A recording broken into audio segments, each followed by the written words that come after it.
invite you to find your spot and to settle yourself in.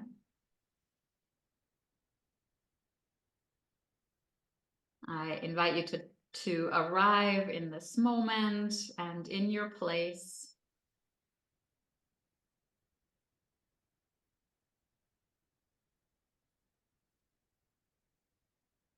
And to make discerning choices about how you will place your body overall, how you will place your hands, and how you will place your eyelids. Never assuming from moment to moment that what you did last time is the thing you want to do this time, but honestly checking in with yourself to see what feels authentic, what feels auspicious, and what feels perhaps compassionate in this moment.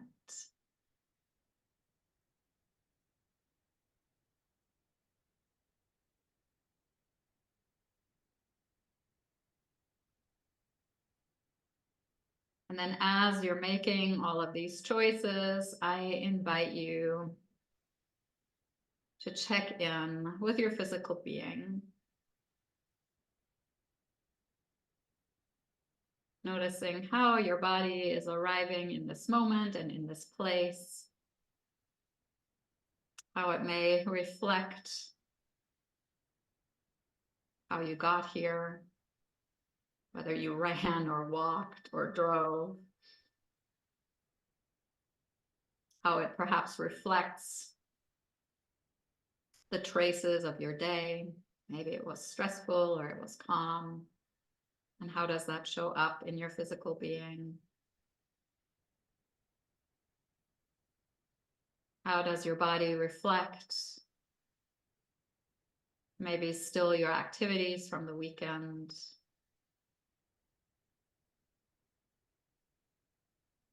And how does your body perhaps reflect a lifetime of physical experiences and actions? Don't analyze that with your mind, but simply feel it in your physical being. There doesn't have to be any kind of attempt to translate sensations into words, into labels. You can simply let yourself be with the physical sensation and to notice whether that sensation feels novel or familiar, whether that sensation is a reverberation of what has come before or an anticipation of what might be.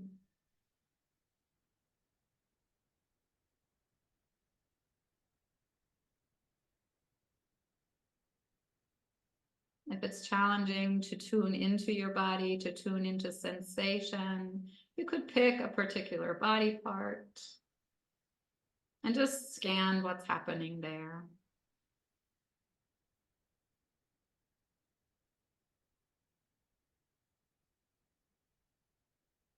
Patiently meeting your physical being as you begin to expand your attention and your awareness to notice how your vitality is pulsing through your physical being. Perhaps the breath is representative of that vitality, or perhaps there are other traces of your energy in this moment.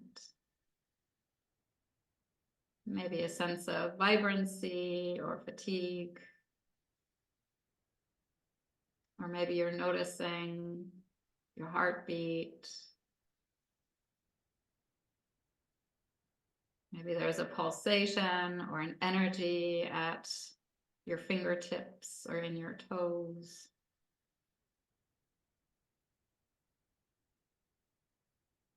As you attune yourself to that pulsation of life force that moves through you every moment of your life.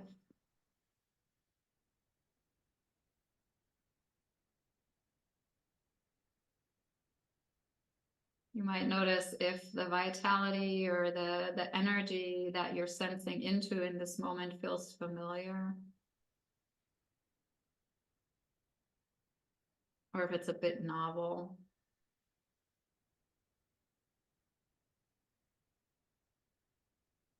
And just as was true for your physical sensations of vitality, your energy, your pulsation, don't need words. There's no need for a story here. This is simply an invitation to notice how life is pulsing through you right here, right now. And perhaps to notice how your body and your energy connect, intermingle, dance or play with one another, are aligned or misaligned.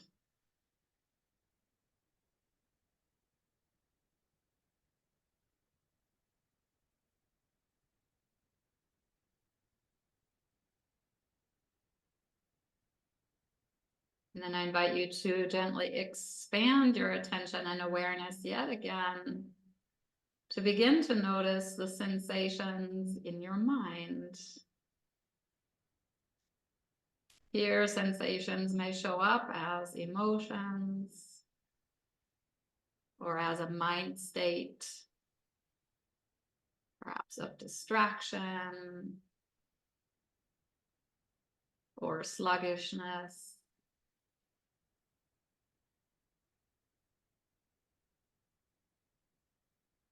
There's no need to label any of this. Just let yourself sense into the content and the quality of your mind as it expresses itself emotionally or in other ways.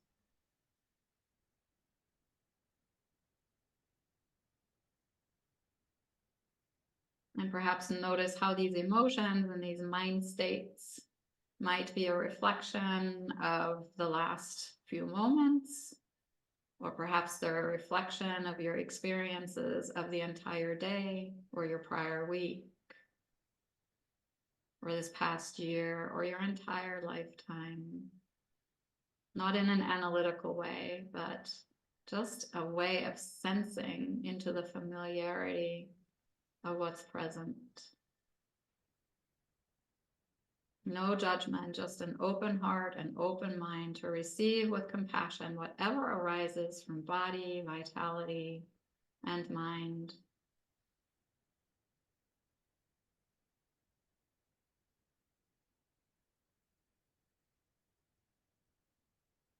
Letting your awareness expand to sense into mind as heart, as relationship, as connection, as community. Noticing if you feel connected to something greater or if the opposite is present. Doesn't matter if you have words for what you're sensing here or not. Just receive the message.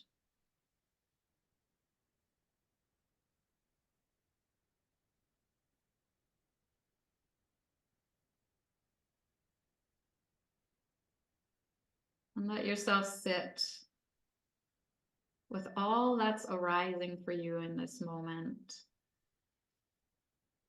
Knowing that everything that is of the nature to arise is also of the nature to pass away. This is as true for challenging emotions or physical sensations or difficult energies as it is for pleasant thoughts or pleasant feelings.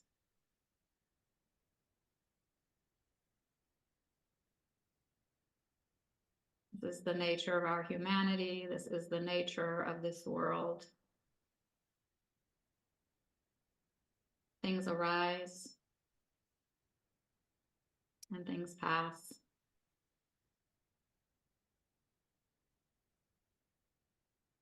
Give yourself the gift of noticing this very consciously.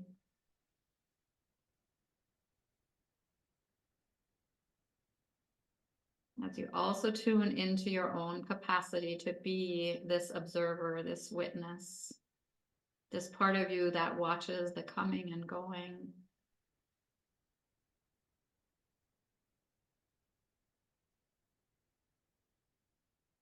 and that can somehow find a sense of joy in this reality that things come and go, that nothing is independent of anything else, that we are rooted into our context, into our communities, into our families, into one another, into this planet.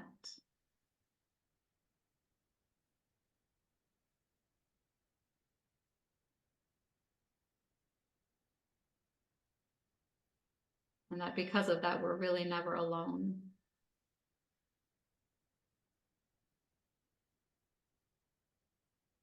I invite you to draw your hands to your heart if that feels appropriate, as you bow your head perhaps to your heart,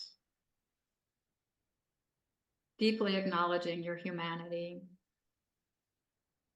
the impermanence of your experiences, the deep interconnection of your own identity as a construction of all of the relationships and experiences you've ever had.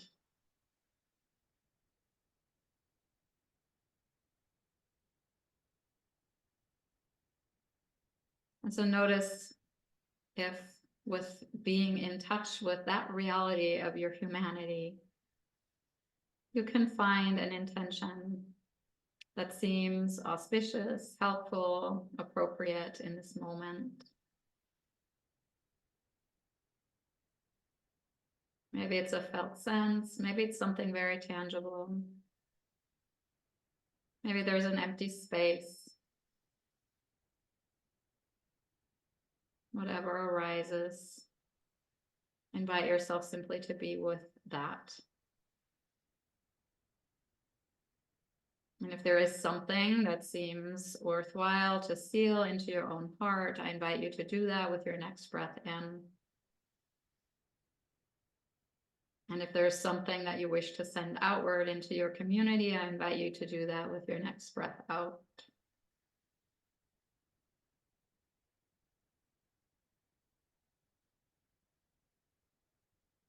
And whenever you feel ready, you can choose to release your hands, to open your eyes if they were closed, and to lift your gaze.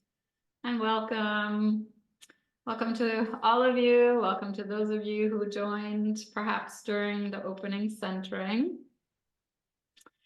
If you were on your back, this might be a good time to come to a seat. And I invite you to take a seat that's very kind to your body. So a seat that allows your spine to move upward in its natural curves. You might see that I'm sitting on a block. If you're on a chair, maybe make sure that you have a nice 90-degree angle at the hips and the knees. That might mean that you need a lift under the feet. And just stay very attuned to being kind and compassionate with your body. And once you feel as though you have a seat that you can sustain for a while, I invite you with your inhalation to let the arms rise up and overhead. And with the exhalation, let the arms descend, traveling around the world, moving in this way for a few times with your own breath from the inside out. You might even close your eyes and let yourself feel this movement guided by breath.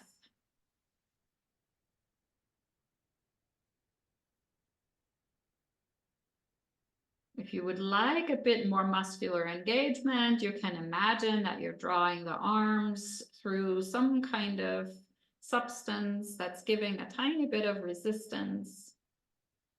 But you don't have to. Notice what feels appropriate.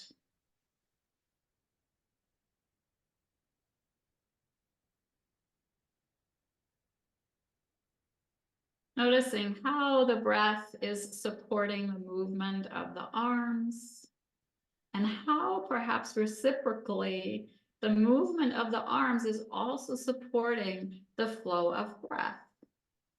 And as these two aspects of your being are collaborating, you may notice that both are beginning to change. Maybe the movement of the arms is changing the rate, the speed of the breath. Or maybe the rate of the breath is altering the speed of the movement. Just notice how these two coexist and collaborate. Letting yourself become curious if maybe there's a tiny pause at the top and or the bottom of the breath. A pause that then is also reflected in no movement in the body, or at least not in the arms. Notice how the mind is collaborating in this movement and whether there is a sense of patience or impatience. If the mind gets involved and changes the rate of breath, the rate of movement, or if the mind can simply be guided by what is happening in your vitality and in your body. In our Western culture, the mind tends to be the determiner of how we move and often even how we breathe. Can you let the breath be primary for a bit? Inviting the mind to become patient. The next time your arms are up and overhead, I invite you to find a gentle pause here as you make a swallowing motion. Even if there is no saliva in your mouth, you can make a swallowing motion, creating a gap in the breath and in the movement, maybe even in your mind. And then exhale the arms down and perhaps find a bigger gap at the end of the exhale, pausing the breath, pausing the movement, pausing the mind. Noticing how long these gaps are naturally, long enough at the top to swallow,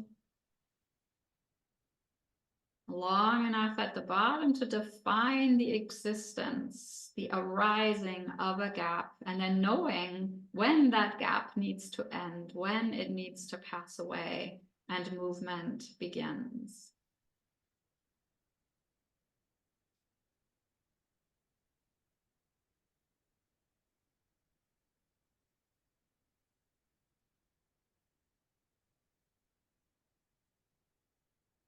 The next time your arms are overhead, I invite you to keep them there. And then here you have choices. You can have the hands at shoulder distance or a tiny bit more apart, or you could, if you prefer, take the right hand to the left wrist. With your exhalation, you will draw to the right, keeping that 4-part rhythm of the breath. With the inhalation, you'll rise up. If your hand is at the wrist, switch sides before you exhale and drop to the left.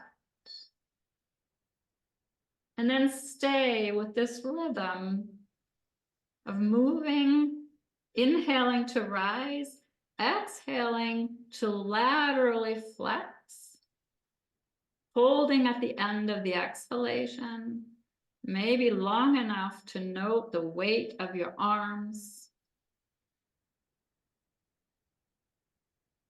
Maybe you continue to swallow at the top of the breath. That's completely up to you.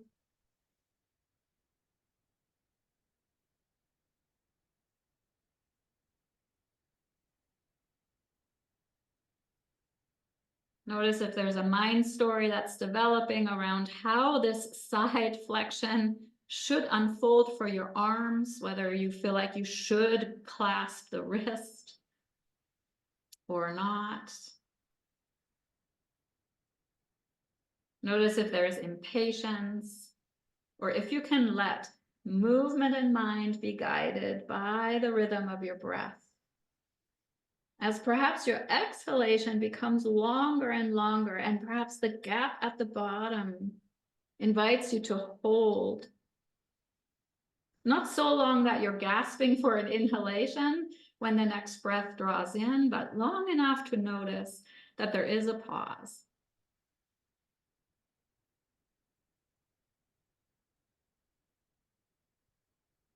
The next time you side bend to the left, let that be the end of that particular flow, so that when you come up this time, you pause perhaps just long enough to swallow, and then your arms can descend down by your side as you sense into the reverberations of the movement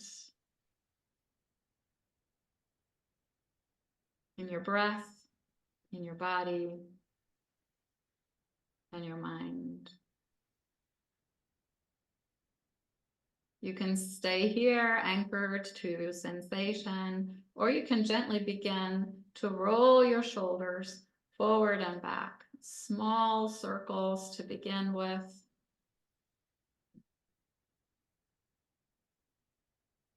No guidance on how you will combine breath and movement here. Let this happen spontaneously and notice if a pattern emerges for you. And then I invite you slowly to let this movement open the heart a bit, so that there's a bit of spinal extension that's happening as the shoulders draw back. Maybe the head dips back as the shoulders dip back, maybe not. It's completely up to you. The invitation is to use this shoulder circling to open your heart space, and to maybe feel the strength of the muscles of the back in drawing the shoulder blades toward each other and down the back. So that this extension in the spine can be felt in the mobility of the scapulae on your back. Maybe the head moves, maybe it doesn't. Just notice. Take a couple more rounds of circles with this spinal extension happening, and then turn the circles around and circle back up and forward, reversing the direction of the shoulder circles. And maybe noticing a very different action of the scapulae on the back now, where there's a responsiveness that allows the scapulae to be very mobile and to move with the arms, as you perhaps also begin to move into a bit of spinal flexion in the thoracic spine, so that this becomes more of an undulation. Scapulae kind of rotating around the rib basket, spine flexing. Range of motion doesn't matter here. It's really the movement, this sensation of letting the spine undulate. Not really being in a particular position in our joints because we're moving, but being focused on creating this flexion in the spine as the shoulders circumduct forward. And then you can let this movement sort of slowly become less pronounced. Maybe the flexion in the spine ends, there's still a little bit of circumduction for a while, and then perhaps the arms stop, the hands perhaps rest by your side or in your lap, and just notice the reverberations of these movements in the shoulder girdle. Maybe there's a bit more of a sense of warmth or aliveness in the upper torso, maybe the base of the neck.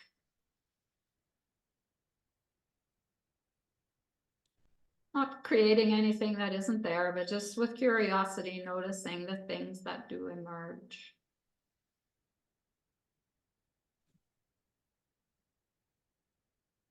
You can stay here, or with your next inhalation, you can lift the arms up.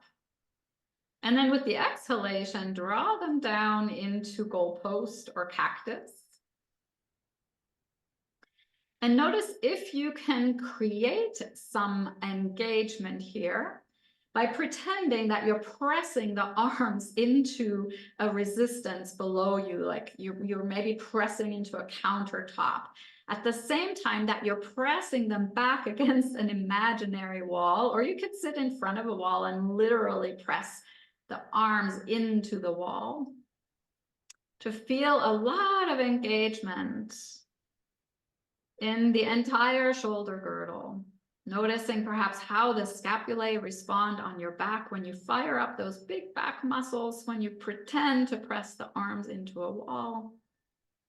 And maybe notice what's happening on the other side of the body, in the front of the chest, with that motion. And then do the opposite. Pretend that you're trying to bring the arms toward each other, but they're hitting a resistance. And notice how this suddenly fires up the muscles in the front, and how this reverberates in the back body. And if it feels okay to you, at some point, you could actually let the arms come together. If they can meet, if they can't, that's fine. And really press. And notice how this pressing together of the arms reverberates in your chest and in the upper back.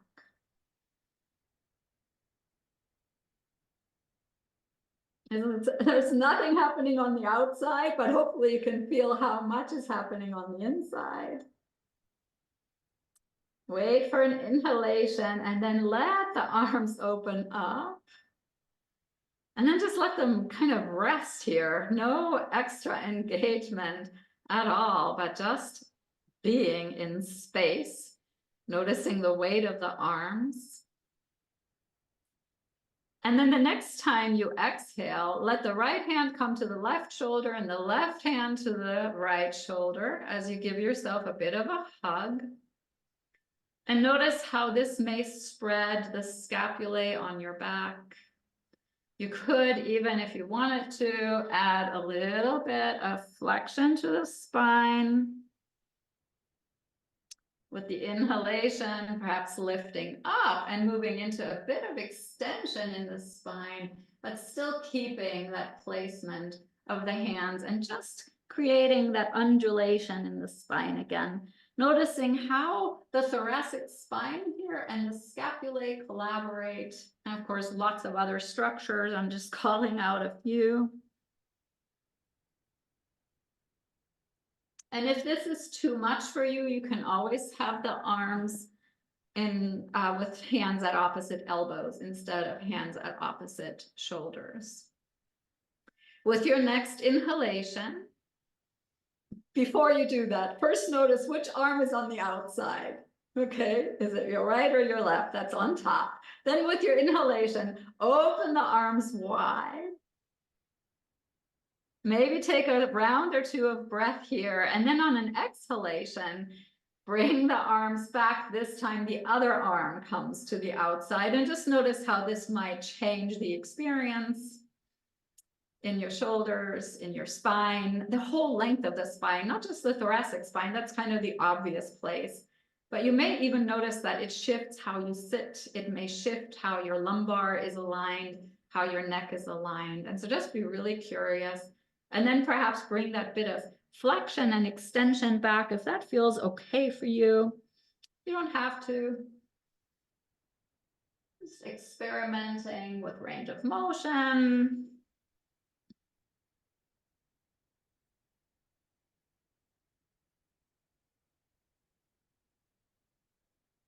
And then letting any motion come to rest as the arms stay linked to the shoulders, or the hands stay linked to the shoulders.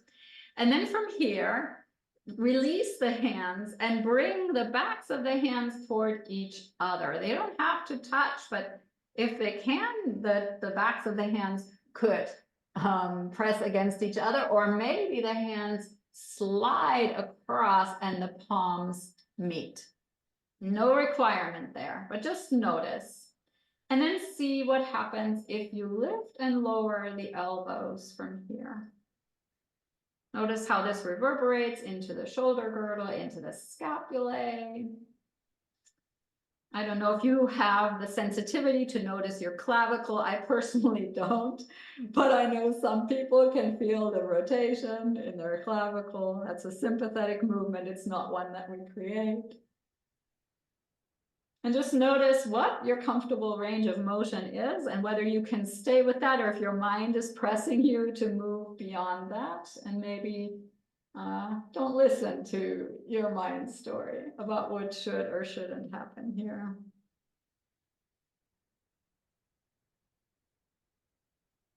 And then if it feels comfortable for you, perhaps keep the arms lifted for a moment and really press the hands, the arms toward each other, creating a lot of isometric action, but be really mindful of what that does at the scapulothoracic junction. And if that creates a lot of discomfort there, don't over effort. And then notice which arm is on the bottom, whether it's your right or your left. And then release the hands, open the arms, yet again. And then bring the other arm to the bottom. Start with the hug and then bring the arms toward each other, backs of the hands first, and then see if there is a connection possible. And you can also always use some kind of strap. If the hands are really far apart, you could do something like this to connect the hands. And then engage in that same up and down motion, and notice how different it may feel on this side. It may feel really lopsided in the scapulae, or it may feel perfectly balanced. We're all different. Just be curious to see how this movement in the front or in the forward portion of the body reverberates in the back. This is really important when we work with arm standing, to have sensitivity to what's happening in the entire circumference of the shoulder girdle. A lot of the work happens in the front, and so that's often where the attention goes. But there's just as much work and care that's necessary in the back. And then perhaps hold still for a moment. Check in with that scapulothoracic junction again in the back. And whenever you feel ready to release, let the elbows sink, disconnect the arms, and shake it out. Wiggle and move and shake. And then either grab a couple of weights or a couple of blocks or nothing at all. I'll show you with the blocks first. You'll bring your arms to your side. The blocks are on your palms, so you are supinating the forearm, right? And you're going to move the hands toward each other and away from each other with the arms tucked to your side. Just giving a little bit of a workout to your rotator cuffs here. The blocks are there to keep your hands in that supinated position, to support the external rotation here in the glenohumeral joint. And then if you'd like, if you have a couple of little weights, you can use weights instead and bring a little bit more strengthening to the movement. You could also use a stretchy band if you don't have weights. That'll work as well. Just make sure you have the stretchy band on top of the hands to keep that supination in the hands, and then pull apart and come together. Maybe moving nice and slow with the breath rather than moving with momentum. You're actually going to strengthen more if you move slowly. The temptation by the mind is often to, but you're really way better off making this a nice, steady, slow movement.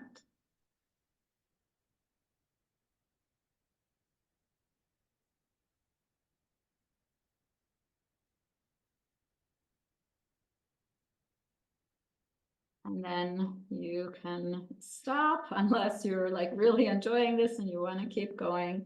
And we will meet in tabletop. Yeah, if there's any like wiggling or shaking that you feel like you need to do, feel free. And then actually I'll turn this way, find your tabletop position.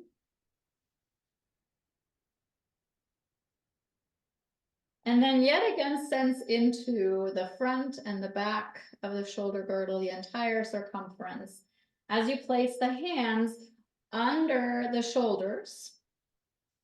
And do that play that we talked about last Monday, where first maybe you bring the hands pretty close together, and then you drop the sternum toward the floor, flossing the shoulder joint here, and notice what it feels like to have the hands pretty close together. Then experiment with a very wide placement. Maybe the hands are even at the edges of the mat, and notice what that does. And then find your middle way, the place where you sort of feel a very smooth motion through the glenohumeral joint here as you're lifting and lowering the chest between the arms. And notice how the scapulae are moving on your back. There's this amazing collaboration of stability and mobility that has to happen when you start weight bearing on your arms. You're creating more stability in your glenohumeral joint because it's a very mobile joint. And right now we're creating more mobility in that scapulothoracic junction on the back body. Maybe working out any little adhesions or sticky spots that might show up here. And then notice what's happening in your lumbar spine. Our focus has been pretty high in the shoulder girdle. And see if you need a little bit of engagement in the core so that you're not dropping the whole belly. And then see if you can bring the movement of flossing pretty much only into the upper part of the spine with a nice stability in the lumbar. If you're not sure whether you're stable in the lumbar, whether your core stabilizers have kicked in, take a lion's breath or start laughing, stick the tongue out, whatever tricks you like to use to engage your core muscles. And then when you've enjoyed enough of this flossing, you can come to stillness. Walk your hands forward a tiny bit, maybe a half a hand's length. And then slowly from this middle way placement of your hands, start moving forward ahead of the shoulders until you feel your core kick in, sort of just before, oops, you think you might fall. And then press back and do that again, coming forward until you feel that sensation of the core kicking in to hold you upright just before you fall. We're going to do that one more time, but this time the trick is to lift your right arm up. And now to come forward until you feel that sense of the core kicking in. And notice what's happening in that moment in the left side of the shoulder. What's happening to the scapula there? Just curious. And then try the other side. Left hand up, move forward, and notice what happens when the core kicks in, when there's just that little bit of imbalance. Maybe notice if there's a shaking in the hand, and then just experiment with that a few more times on your own. Maybe really finding your edge. I found mine. My nervous system just put my hand down to catch me when I just went a little too far.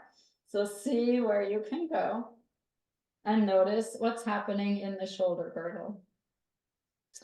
And then when you have enjoyed that enough, come back for a moment and release your wrists.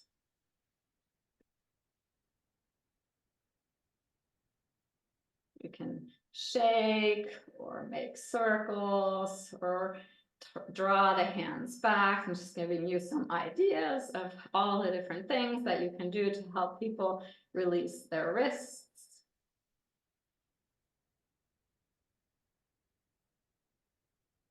When we're standing on our wrists, we create a little bit of compression, and so we want to release that every now and then. And if you have very sensitive wrists, sometimes it's a fun thing to do tabletop on your forearms instead of on your wrists. Or you could slide a wedge under your hands to create a little bit more of an angle. We've talked about all of those things before, but it's worth mentioning, right? And then go ahead, whenever you're ready, come back to your tabletop. And in fact, let's all just be on our forearms for a moment. And notice how this changes the weight bearing in the shoulders and create that engagement in the core. So maybe sticking your tongue out, maybe laughing to sort of feel like, okay, now my core is engaged, my lumbar is protected. And then lift the right arm up and move forward and back a couple of times, just noticing how your core responds and how the other shoulder responds. And whenever you're ready, you can switch sides. Right arm down, left arm up, forward and back.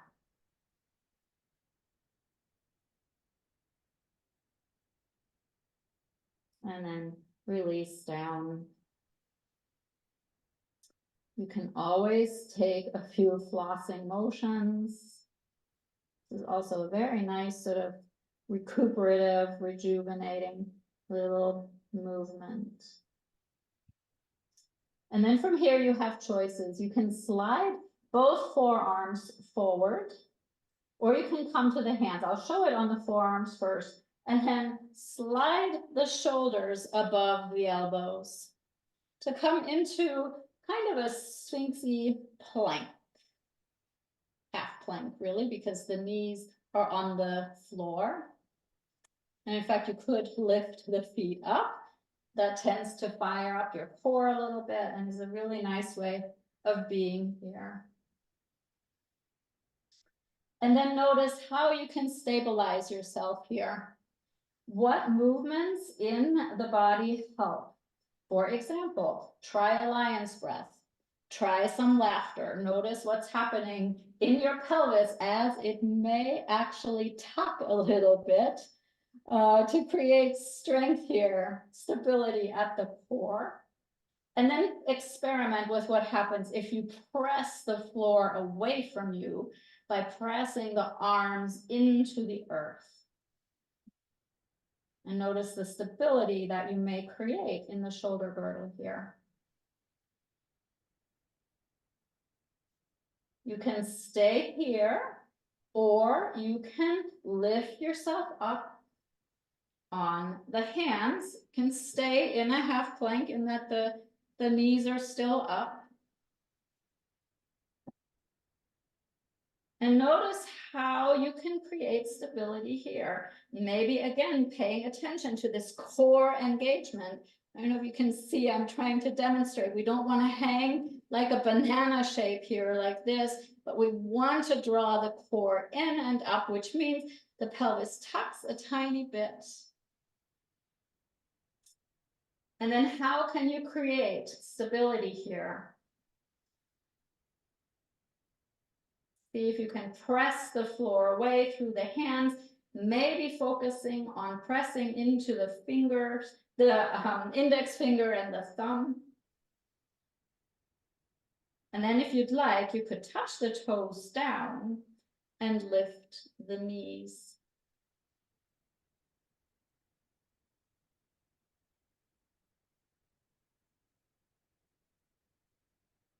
If you would like, you could try the flossing here to give yourself a sense of where you feel more stable. And you might notice a big difference when you're lifting through the spine toward the sky and the hands press into the ground. You may feel a lot more stable. Also play with how you can engage the legs to create stability here. And when in doubt, lion's breath.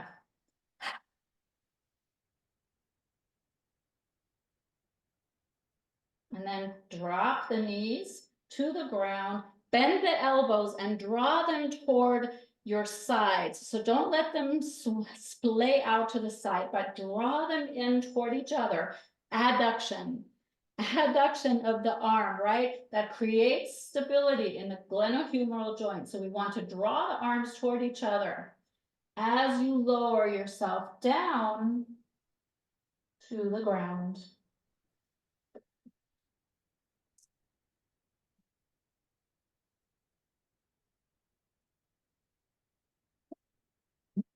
Can't see you guys well enough.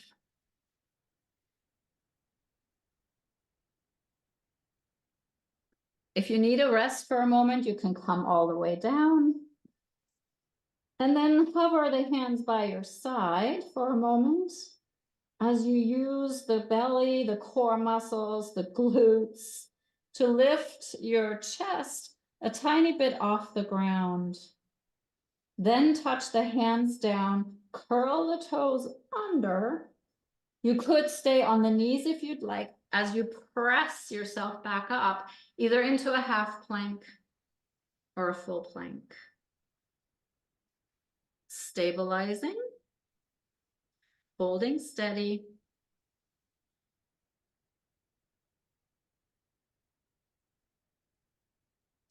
And then drop the knees and come back into your tabletop.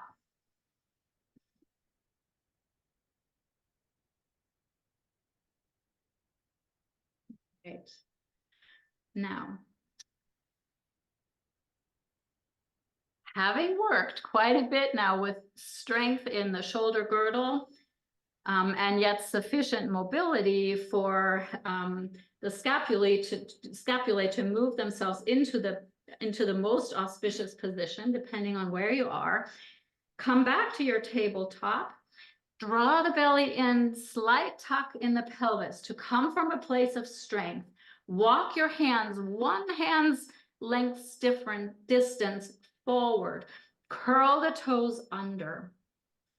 Be at your optimal middle way placement of the hands in front of you. Hopefully by now you have a sense of that. So not too close, not too wide. Press the toes into the ground and take a moment to hover the knees. And just be in this sort of hovering tabletop, keeping the stability in the glenohumeral joint by adducting, drawing the arms isometrically toward each other, maybe finding a sense of internal rotation in the humerus. And that's movement, that's not position. You're turning, you're firing up the muscles that internally rotate the humerus.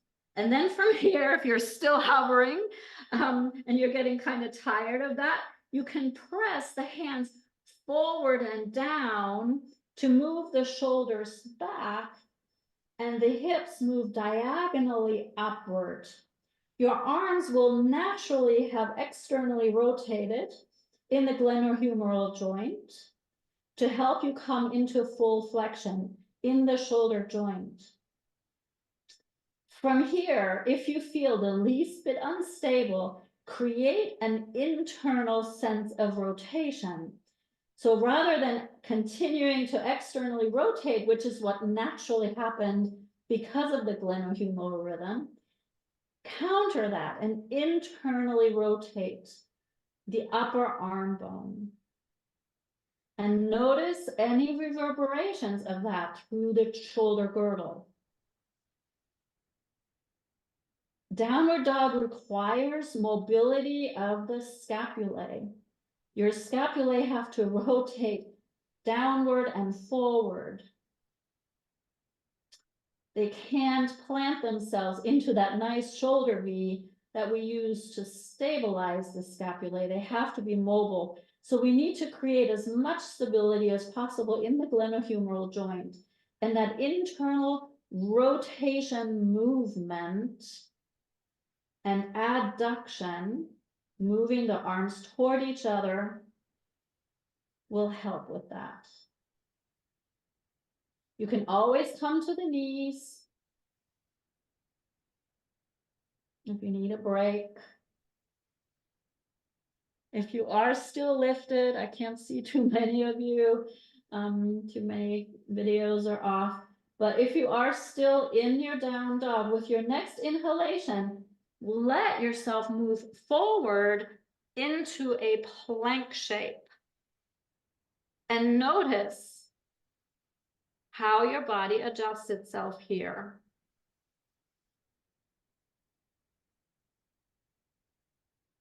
You can be on the knees, or you can stay in with the knees lifted, as you're now going to bend the elbows again, adducting the arms toward each other. So drawing the arms isometrically toward each other so that the elbows don't splay out. They come into the side as you slowly lower yourself to the earth. Maybe you want to relax for a moment. Maybe you want to rest in Sphinx. Your call.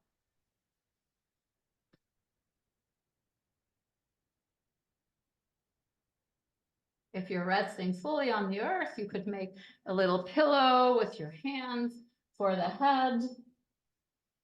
Or you could rest one cheek on the earth, whatever feels better for you. And let yourself release any effort here to give yourself a true break from all of the work in the shoulder girdle. So let yourself relax, release. You could even stretch the arms out to the back by your side if you're not using the hands as a pillow, but if you're resting one cheek. And if you are resting one cheek to one side, this might be a good time to switch sides, to rotate the neck the other direction, and then to find ease as your body releases and relaxes into the earth.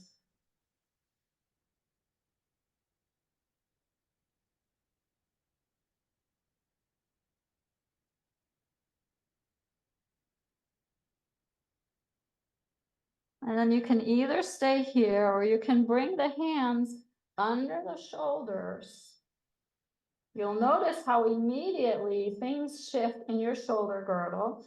As you press into the earth, press the tops of the feet into the ground, press the hands into the earth, and let them sort of slightly press forward as you lift toward a half plank, and then bring the bum behind you to come to rest, perhaps on your legs, or perhaps you need a blanket between the thighs and the calves. And let yourself rest. Perhaps yet again, the head on your hands that make a pillow, or you could grab a block for the forehead and let the forehead rest on a block. It might be nice to wedge something under the block so that the block is at a little bit of an incline. That tends to feel better for the forehead. And then notice what feels more relaxing for you, arms forward or arms back and by your side. as you invite your shoulders here to relax and release.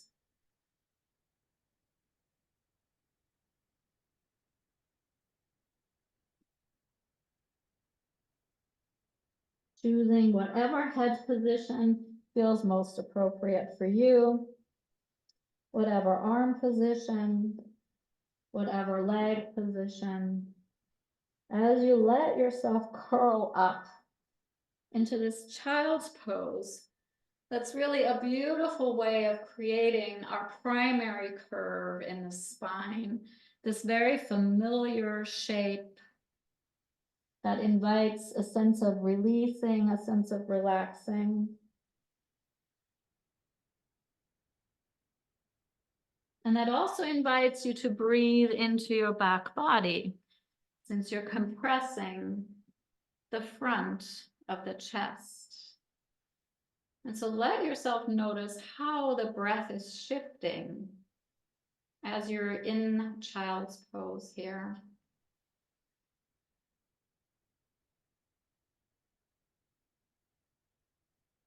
Letting yourself release and relax into whatever propped version of child's pose feels most auspicious for you. So let yourself find the right props to feel supported and restful.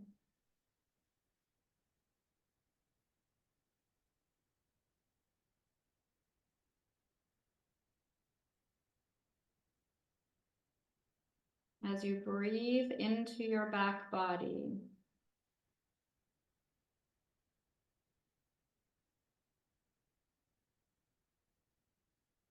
making up for the compression in the front of the chest by inviting a sense of resilience, a sense of opening into the back body, the back of the rib basket, the back portion of your lungs.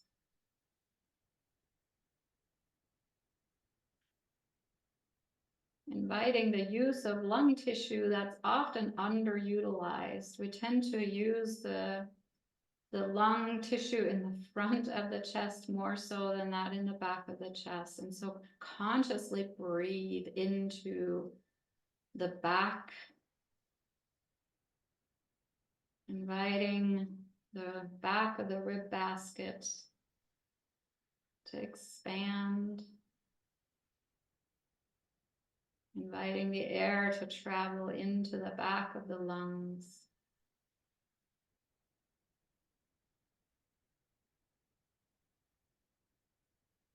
You could imagine having a small weight or like a little stuffed animal. I sometimes use those on your back, and to make that weight or that stuffed animal ride up and down with your breath, creating resilience and opening in the back body. You've created the mobility there through all of the shoulder work that you did. And so it's a beautiful time for this breathing into the back body.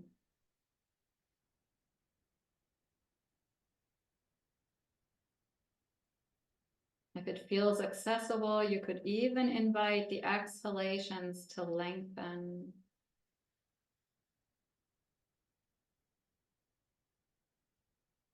To create a very subtle and light breath here.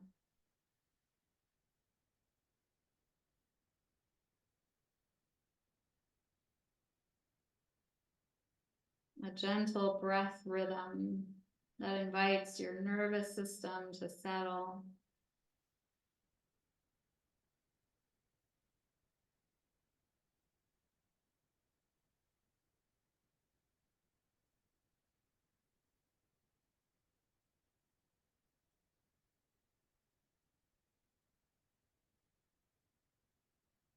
A nasal breath that is gentle and slow and rhythmic.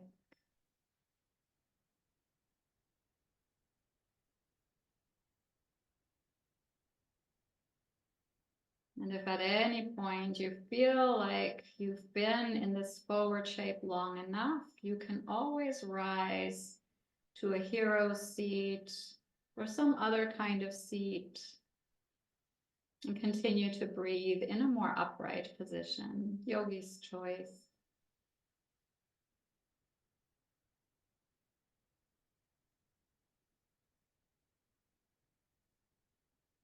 Noticing the shift in the breath and in your nervous system if you do decide to rise up to a seat.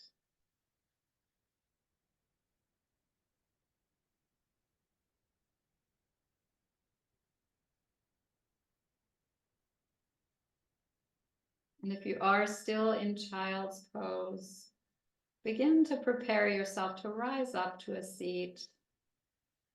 Maybe taking a couple more rounds of breath wherever you are, and then using the support of the hands to press yourself up, perhaps into a hero seat, maybe adding a block under the sits bones once you're upright.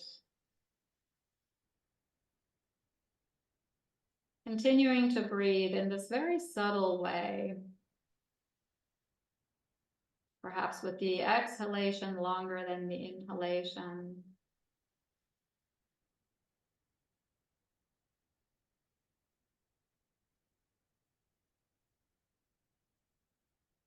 Letting a sense of ease begin to permeate the entirety of your being.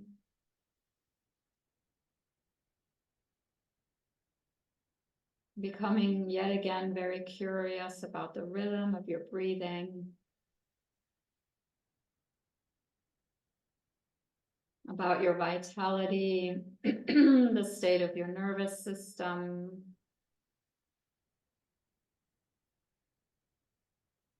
perhaps reconnecting to the sensations in your body, noticing any shifts if they occurred.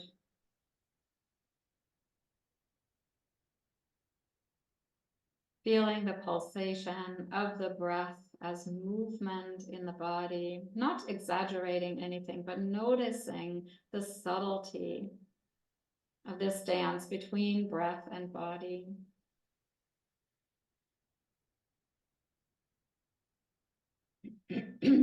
Perhaps noticing the reverberations of this breathing rhythm into your mind and your emotions.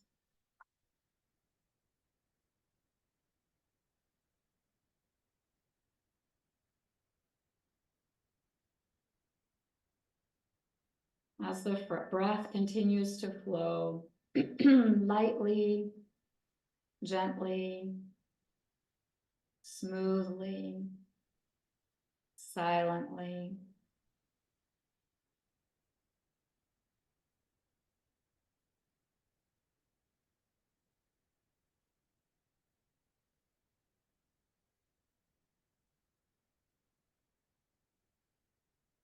And then let go of any sense of shifting, controlling, or altering the breath as you find yourself moving into a natural breath rhythm.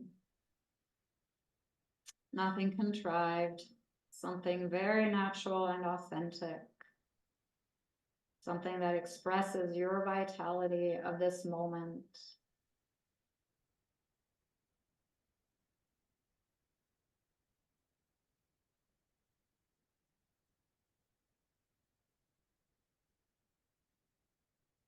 Release any gripping or bracing in the body that's not necessary in this moment to hold you upright.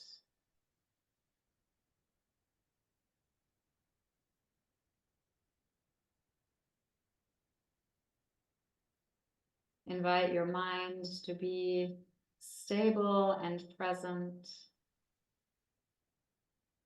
aware of any thoughts without engaging with them, aware of emotion without being affected by it.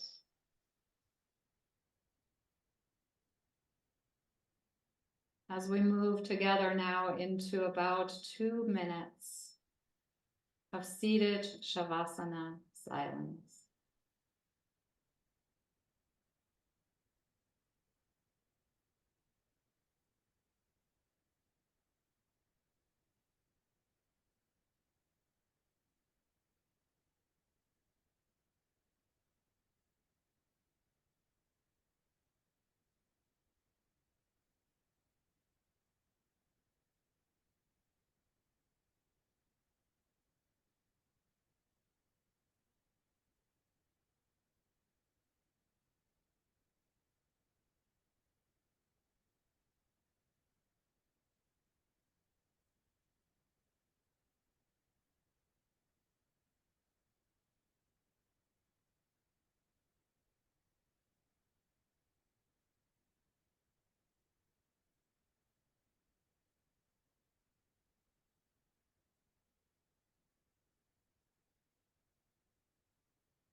And reawaken your senses very gently, compassionately to your inner and outer world. Reconnecting to any sensations in your body. Perhaps noticing if there are little wiggles or stretches that want to happen. And indulging that desire.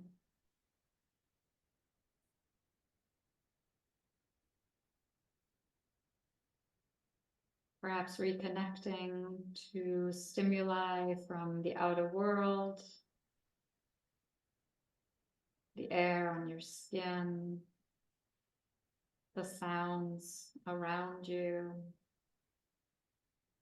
Maybe even blinking the eyes open for just a moment to reconnect visually to your environment.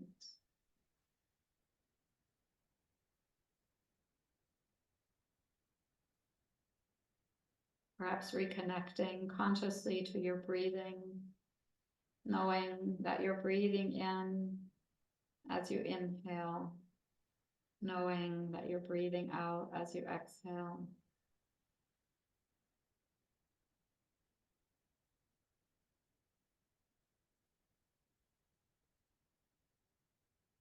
If it feels appropriate, perhaps you bring your hands to your heart as you bow your head to your heart. Connecting yourself to something meaningful, something helpful, something interesting, something that you want to take away from today's practice, a new learning, a new insight.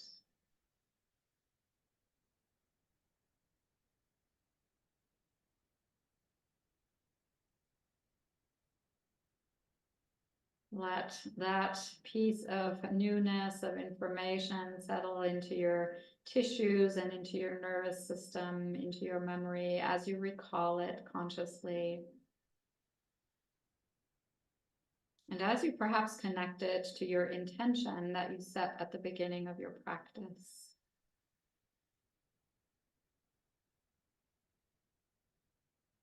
Notice if your takeaway and your intention might combine to create a dedication of the merit of your time on the mat today. And if a dedication emerges for you, I invite you to draw it into your own heart first as you breathe in, and then to silently share it outward with a breath out.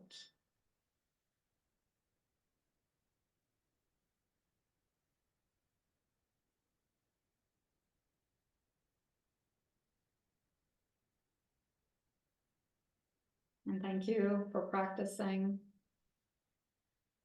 Always a pleasure and an honor to share the yoga with all of you.